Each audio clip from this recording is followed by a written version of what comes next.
அட என்னங்க இன்னுமா உங்களுக்கு தெரியாது? ஒரு ப்ராப்பர்ட்டி உங்களால் குயிக்காக வாங்கவும் முடியும், விற்கவும் முடியும். அதுக்கு நீங்கள் ஃபஸ்ட்டு பண்ண வேண்டியது குயிக் ப்ராப்பர்ட்டி ஆப்பை டவுன்லோட் பண்ணணும். ப்ளே ஸ்டோர் அண்ட் ஆப் ஸ்டோரில் ஆப் இருக்குது. குயிக்காக டவுன்லோட் பண்ணி உங்களோட ப்ராப்பர்ட்டிஸை சேல் பண்ணுங்கள். நண்பர்களுக்கு வணக்கம். நான் உங்கள் நண்பன் முருகன். இன்றைக்கி ஒரு விஷயத்தை உங்களிடத்தில் பேசலான்றதுக்காக அந்த பதிவு. நேரம் இருந்தால், பொறுமை இருந்தால் கவனிங்க. ஏற்கனவே நம்ம ஒரு பதிவு பண்ணியிருந்தோம், யூதர்கள் அவர்கள்ட்ட வந்து சில விஷயங்களை நம்ம கற்றுக்கணும் வாழ்க்கையில் அப்படின்னு சொல்லிட்டு. அதனுடைய தொடர்ச்சி 2வது பகுதி. சில நேரங்களில் பல பேர் யூதர்களுக்கு ஆதரவு தெரிவிக்கிறாங்க, பல பேர் வந்து யூதர்களுடைய சிந்தனைகளை, ஐடியாலஜிகளை எதிர்க்கிறாங்க. இலுமினாட்டிஸ், கார்ப்பரேட்ஸ், இவங்க வந்து உலகத்தை வந்து ஆட்டி வைக்கிறவங்க, நயவஞ்சகர்கள், கொடூரர்கள், இந்த மாதிரியான வார்த்தைகளை அவங்க மேலே போடுறாங்க. ஸோ இது எல்லாமே சரியா சரியில்லை அப்படின்ற நான் அந்த விவாதத்துக்குள்ளே வரலை. ஸோ இது எல்லாமே ஒரு குறிப்பிட்ட மதத்தில் யூதர்கள் பின்பற்றதுனால யூதர்களிடத்தில் வந்த வேறு வேறு மதத்தவர்கள் யூதர்கள் மேலே பரப்பின அவதூறுகளாக, வதந்திகளாக கூட இருக்கலாம். அதை நாம் ஒரு கூட்டம் நம்பிக்கிட்டும் கூட இருக்கலாம். அது 2வது. ஆனால் செல்வந்தர்களாகிற நிலை அப்படின்ற இடத்துல இருந்து தான் நான் அவர்களை பார்க்குறேன். அதில் முதல் பகுதி ஏற்கனவே நம்ம பேசியிருந்தோம். அதை பார்க்காத நண்பர்கள் டிஸ்கிரிப்ஷனில் லிங்க் இருக்குது, பொறுமையாக கவனித்து பாருங்கள்.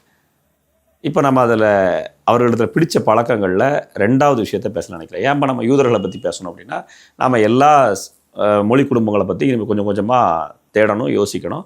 அதில் உலகத்திலே வெல்த்தியஸ்ட் பீப்புள் யார் அப்படின்னு பார்க்குற பொழுது யூதர்களாக இருக்கிறாங்க. அதனால் அங்கேருந்தே நம்ம துவங்கலான்னு இருக்கிறோம். முதல் பகுதி அவங்கள பற்றி பேசியிருந்தோம். 2வது பகுதி யூதர்கள் வந்து தொடர்ந்து பணக்காரர்களாகவே இருப்பதற்கான காரணங்கள் என்னென்ன அப்படின்றத நம்ம கொஞ்சம் தேடும் பொழுது நாமளும் நம்மளுடைய செல்வ நிலையை உயர்த்திக்கலாம்.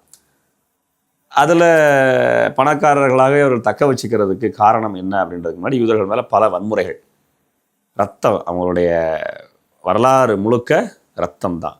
நாடு நாடாக அடித்து துரத்தப்பட்டவங்க, அகதிகளாக்கப்பட்டவங்க, அவர்கள் மேலே பல்வேறு குற்றச்சாட்டுகள். ஏன் அந்த குற்றச்சாட்டுகள் வருதுன்னா, ஒரு பக்கம் மதம், இன்னொரு பக்கம் வட்டி. வட்டி அப்படின்ற இடத்துல வந்துடுது. ஏன் வட்டி? மதம் அப்படின்ற இடத்துல வரும்போது ஒரு மதம், ஃபினான்ஸ், வட்டி அப்படின்றத எதிர்க்குது. அந்த இடத்துல அந்த மதத்தில் எதிர்க்கிறதா சொல்லி மத குருக்கள் சொல்லும் பொழுது அதை ஏற்கிற சூழ்நிலைக்கு அந்த மக்கள் வர்றாங்க. இல்லைங்க அதெல்லாம் சரியில்லை, நான் பணத்தை கொடுக்குறேன், ஸோ என்னுடைய பணம் தான் எனக்கு வெப்பன், டூல், நான் அதை இன்னொரு பணமாக மாற்றுறேன். நான் 10 ரூபா உன்ட்ட கொடுக்குறேன், எனக்கு அது 10 ரூபாய் சும்மா கொடுக்க முடியாது, நான் ஏதோ ஒரு உழைப்பை செலுத்தி அந்த பணத்தை உருவாக்கி உனக்கு கொடுக்குறேன். அப்போ இந்த பணத்தை நீ சும்மா ஃப்ரீயாக கிஃப்டாக கொடுக்க முடியாதுல்ல, நீ எனக்கு திருப்பி கொடுக்கணுங்கிற ரெஸ்பான்சிபிலிட்டி வேணும்ல. அந்த ரெஸ்பான்சிபிலிட்டி அப்படின்ற விஷயத்துக்காக நான் செய்கிறேன், உனக்கு அடிஷ்னலாக நீ இன்னும் கொஞ்சம் பணத்தை சேர்த்தி கொடு அப்படின்னு சொல்கிற அந்த மெத்தடுக்கு பேர் தான் வட்டி. அது காலங்கள் போக போக அது கந்து வட்டி, மீட்டர் வட்டி, அதெல்லாம் அதுக்கு நான் அதுக்குள்ளே வரல. ஆனால் யூதர்கள் இந்த வட்டி அப்படின்ற விஷயத்தில் ரொம்ப கராராக இருப்பாங்க.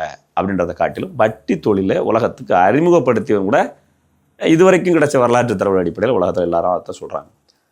அப்போ அந்த வட்டி அப்படின்ற விஷயத்துக்கு வரும்பொழுது யூதர்களுடைய கான்செப்ட் என்னவாக இருக்குன்னா, முதல்ல நாம் செய்யக்கூடிய தொழில் என்னன்றதை கரெக்டாக முடிவு பண்ணிடுறாங்க. அந்த தொழில் யாருக்கும் யாருக்குமா அப்படின்றத முடிவு பண்ணிடுறாங்க. அதில் ஒரு யூதர் இன்னொரு யூதரோட பாண்டிங் வச்சுக்கிறாப்புல. தொழில் ரீதியான கூட்டமைப்பாகவும் சரி, நட்பு ரீதியான கூட்டமைப்பாக சரி. அதே சமயத்தில் 2 யூதர்கள் பேசும் பொழுதோ, 2 யூதர்கள் சந்திக்கிற பொழுதோ, 2 யூதர்கள் வணிப ஒப்பந்தம் செஞ்சு கொள்ளும் போதோ 2 பேரும் ஒருத்தர் நல்லவங்க அப்படின்றத பர்சனலாக ஃபீல் பண்ணால் மட்டும்தான் அந்த ஒப்பந்தம் நடக்குது. நம்ம ஊர்களில் எல்லாரும் தமிழர்கள் அப்படின்றதுக்காக அண்ணன் தம்பியாக இருந்தாலும் வாய்க்கா வரப்பு சண்டை போட்டுக்கிறது போல் எல்லா நாடுகளிலும் எல்லா மொழி குடும்பங்களும் இருக்கிறது தான். அதனால் சரியான நபர்களாக இருந்தால் ஒப்பந்தம் வச்சுக்கிறதாங்க. வியாபாரத்தை தன்னுடைய சமூகத்தை சார்ந்தவர்கள்ட்டே நகர்த்திக்கிறாங்க, லாபத்தை அவங்களுக்கு கொடுக்குறாங்க, அது மூலமாக அவங்களும் வளர்கிறாங்க. இது இயல்பாக உள்ளது தான். ஆனால் அதை அவங்க தெளிவாக செய்கிறாங்க, ஆண்டாண்டுகளாக தொடர்ந்து செய்கிறாங்க.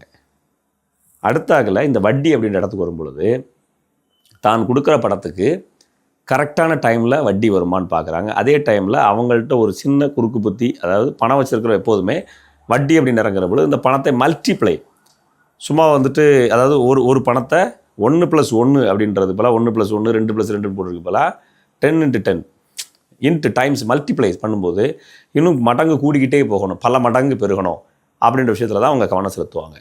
வட்டி பிஸ்னஸ் பண்ணுற எல்லாருக்குமே இது தெரியும்.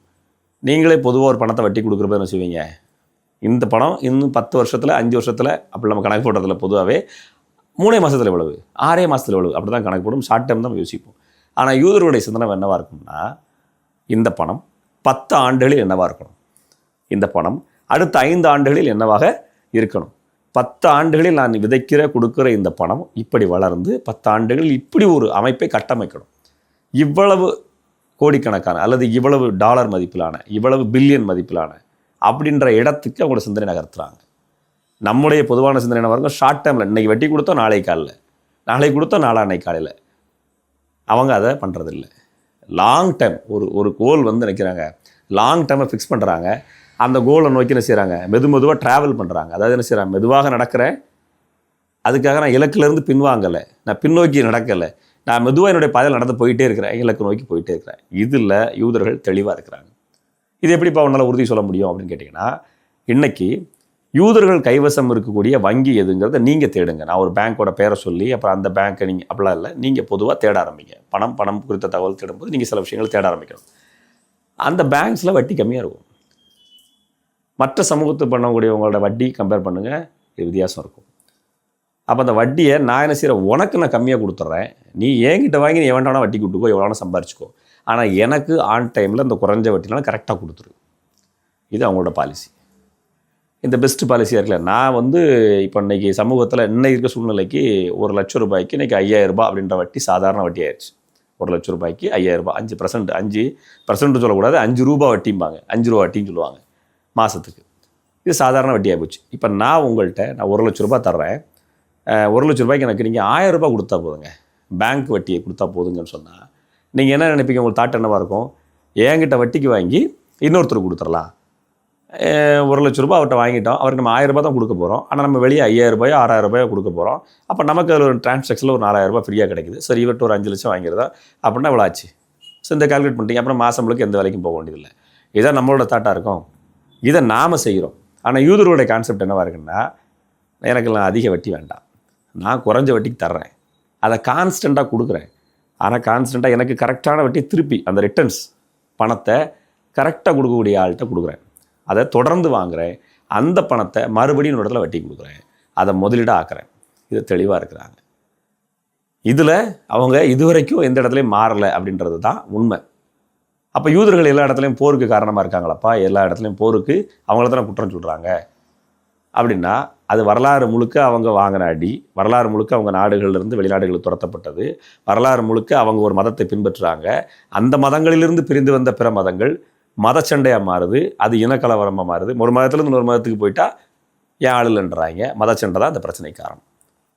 இந்த மதத்துக்கு பின்பற்றவங்களாம் இவங்கள ஐடியாலஜி தப்புன்னு சொல்லி பரப்புறது, இவங்க கொடுக்குற வட்டி அநியாய வட்டின்னு சொல்கிறது. எப்படி அநியாய வட்டி ஆகும் அப்படின்ற சூழ்நிலைக்கு நீங்கள் யோசிச்சுக்கோங்க. சரி, இப்போ காமனாக இந்த கொள்கை மட்டும்தான் அவங்கள்ட்ட இருக்குது அப்படின்னு கேட்டிங்கன்னா, பல்வேறு தரப்பட்ட விஷயங்கள் அவங்கள்ட்ட இருக்குது. அதை அனலைஸ் பண்ணிகிட்டே போனோம்னா நம்ம ஒரு புத்தகம் எழுதலாம். அந்த அளவுக்குள்ள அவங்கள்ட்ட பணக்காரன் ஆகிறதுக்கான யோசனைகள் அப்படின்றத தாண்டி செயல் திட்டங்கள் இருக்குது. நம்மளாம் என்ன விஷயம் யோசிப்போம், செஞ்சலாம் யோசிப்போம், அது வந்துக்கிட்டே இருக்கும் யோசனை. ஆனால் செயல் திட்டங்கள் அப்படின்றத, செயல்படுத்தக்கூடிய விஷயங்களை, நடைமுறைப்படுத்தக்கூடிய விஷயங்களை செய்கிறாங்க, தொடர்ந்து செய்கிறாங்க. இதில் யூதர்கள் தெளிவாக இருக்கிறாங்க. யூதர்கள் தங்களுடைய பாதையில் மெதுவாக போனாலும் தொடர்ந்து பயணிக்கிறாங்க. இப்போ யூதர்கள்ட்ட ஏற்கனவே நம்ம சொன்ன போல் குறைந்த வட்டி வாங்குகிற பழக்கம் இருக்குது. அடுத்தாக்கில் இந்த குறைந்த வட்டின்றதை தாண்டி இன்னொரு பழக்கத்தை முக்கியமாக வைக்கிறாங்க. என்ன அப்படின்னா, தனக்கு கொடுக்கப்பட்ட தனக்கு அந்த பணத்தில் 10% அல்லது 20% அப்படின்றது நம்ம ஒரு கணக்கு போடுவோம். நம்ம வந்து ஆனுவலாக இந்த வருஷத்தில் நம்ம ஒரு சேவிங்ஸ் பண்ணணுங்க, என்னோட மாத சம்பளத்தில் கண்டிப்பாக சேமிக்கணும், சிஸ்டமேட்டிக் இன்வெஸ்ட்மெண்ட் பிளான் பண்ணணும், மாதம் சேமிக்கணும் அப்படிம்போம். ஆர்டி, ரெக்கரிங் டெபாசிட், இந்த மாதிரி விஷயங்கள்லாம் நாம் கேள்விப்பட்டிருப்போம். இப்போ சமீபத்தில் இல்லை நம்ம சமீபமாக பண்ணிகிட்டு இருக்கிறோம். ஆனால் ரொம்ப ஆண்டுகளாகவே என்ன செய்கிறாங்கன்னா, தொடர்ந்து அவங்க செய்கிறாங்க. சிஸ்டமேட்டிக் இன்வெஸ்ட்மெண்ட் பிளானுங்கிற அந்த விஷயத்தை, ரெக்கரிங் டெபாசிட் மாதம் சேர்க்கிறோம் இல்லையா, இந்த விஷயத்தை பல ஆண்டுகளாகவே செஞ்சுக்கிட்டு வர்றது, தலைமுறையாக செஞ்சுக்கிட்டு வர்றது அவங்க தான். நாம் ஒரு தொழிலில் ஒருத்தர் நேர்மையாக நம்பி கொடுக்குறோம், குறைந்த வட்டிக்கு கொடுத்தாலும் ஒருவேளை அந்த இடத்துல ஏதாவது சிஸ்டமேட்டிக்காக ஃபெயிலியர் ஆயிடுச்சு, அவன் நம்பிக்கைத்தன்மை உள்ள ஆளாக இல்லை, அல்லது நம்மள்கிட்ட வாங்கினவன் இன்னொரு இடத்துல இன்வெஸ்ட் பண்ணும்போது அந்த தொழில் தோல்வி அடையுது, அல்லது நாடுகளில் ஏற்பட உள்நாட்டு கலவரங்கள், அரசியல் பிரச்சனைகள், இந்த மாதிரியான விஷயங்களால் அவரால் பணத்தை நம்ம திருப்பி கொடுக்க முடியல அப்படின்ற சிக்கல் வந்தால் என்ன செய்கிறது அப்படின்றதுக்காக தங்களிடத்தில் வர்ற வருமானங்கள் என்ன செய்கிறாங்க, சிஸ்டமேட்டிக்காக மாதம் குறிப்பிட்ட சதவீதத்தை எடுத்து என்ன செய்கிறாங்க, முதலீடு பண்ணுறாங்க. முதலீடு என்ன அப்படின்றத அந்தந்த கால சூழ்நிலைக்கு ஏற்ப முடிவு பண்ணுறாங்க. முதலீடு என்னங்கிறத அந்தந்த கால சூழ்நிலைக்கு ஏற்ப முடிவு பண்ணுறாங்க. அந்த முதலீடுகள் என்னவாக இருக்கும், எப்படி சிஸ்டமேட்டிக் இன்வெஸ்ட்மெண்ட் பிளான் பண்ண உடனே இவ்வளவு பணம் வெல்த்தியாக மாற முடியும், உலகத்திலே அதிகமாக மாற முடியுமா? நானும் தான் ரெக்கரிங் டெபாசிட்டு ஆர்டி இதெல்லாம் போடுறேன், நானும் தான் மாதம் மாதம் சிப்பில் இப்போ பணம் போடுறேன், நான் எப்படி உலகத்தில் பெரிய பணக்காரன் ஆகலையே, அவங்க பண்ண ரெக்கரிங் டெபாசிட் அல்லது அவங்க பண்ண மாதமான இன்வெஸ்ட்மெண்ட் என்னவாக இருக்கும் அப்படின்ற கேள்விக்குறி உங்கள்கிட்ட கண்டிப்பாக வரணும். அப்படி வருதுன்னா அடுத்த பகுதியில் தான் அதுக்கான பதில் கிடைக்கும். நன்றி. புரோக்கர் இல்லாமல் வீடு நிலம் வாங்க விற்க குயிக் ப்ராப்பர்ட்டி வாங்க குயிக்காக சேல் பண்ணுங்க. ப்ளே ஸ்டோர் அண்ட் ஆப் ஸ்டோரில் ஆப் இருக்குது. குயிக்காக டவுன்லோட் பண்ணி உங்களோட ப்ராப்பர்ட்டிஸை சேல் பண்ணுங்கள்.